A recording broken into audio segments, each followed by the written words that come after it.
পরীক্ষায় ভালো করতে চান, সেজদায় লুটিয়ে পড়ে আল্লাহরে বলেন।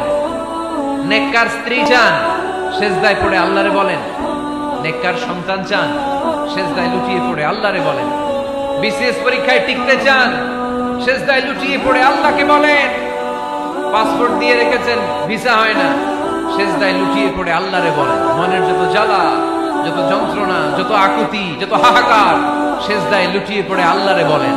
কারণ আল্লাহর দরবার এমন দরবার, এই দরবার থেকে কেউ কোনোদিন খালি হাতে ফিরে না। চিল্লায় বলেন ঠিক কিনা? কেউ ফিরে না খালি হাতে আল্লাহরে তোর দরবারেতে, তাই না? পড়েন সবাই, কেউ ফিরে না। আকরাবু মা ইয়াকুনুল আবদু মির রাব্বিহি ওয়া হুয়া সাজিদ। বান্দা যখন সেজদায় লুটিয়ে পড়ে, বান্দা আল্লাহর সবচাইতে কাছে চলে যায়। এই কথাটা মনে থাকবে আপনাদের সবার। আমরা কখন আল্লাহর সবচেয়ে কাছে যাই?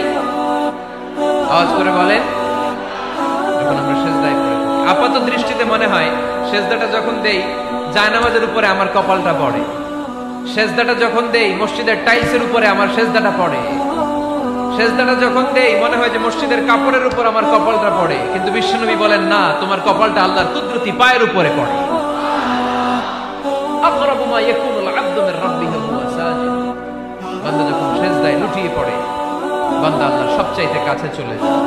তাহলে কোরআন আমাদেরকে জানালো, যদি আল্লাহর প্রিয় হতে চাও সেজদায় লুটিয়ে পড়ো।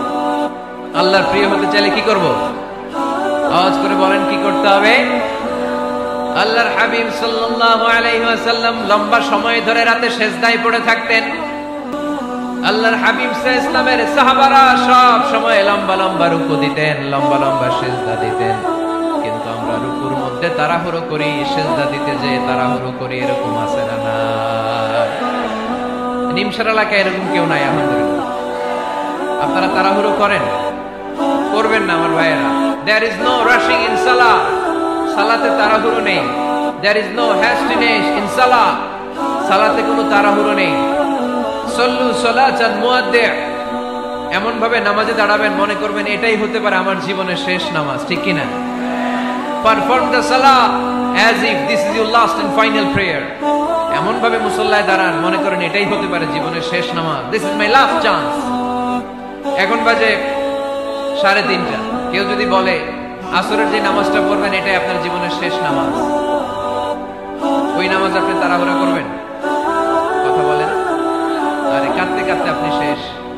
এত সুন্দর ওযু বানাবেন, এত সুন্দর আতর মেখে জায়নামাজ বিছিয়ে পাঞ্জাবিটা পরে আপনি নামাজে দাঁড়াবেন। রুকুতে কি সুন্দর রুকু করবেন, লম্বা সময় সেজদা করে চোখের পানি দিয়ে তো সেদিন আপনার জায়নামাজ আপনি ভিজিয়ে দিবেন, ঠিক কি না? কেন এমনটা করবেন? কারণ আপনি জেনে গিয়েছেন এটাই আমার শেষ নামাজ, তাই না? তো প্রতিটা নামাজের সময় এই জিনিসটা ভাবলে সমস্যা কোথায়? আমরা যে আরো আধা ঘন্টা এখানকার সবাই বেঁচে থাকবো কোনো গ্যারান্টি আছে? আরো 10 মিনিট হায়াত পাবো, গ্যারান্টি? 5 মিনিট, 2 মিনিট, শ্বাস যেটা নিলাম, ব্রেথ ইন করলাম, এটা ব্রেথ আউট করতে পারবো, কোনো গ্যারান্টি আছে?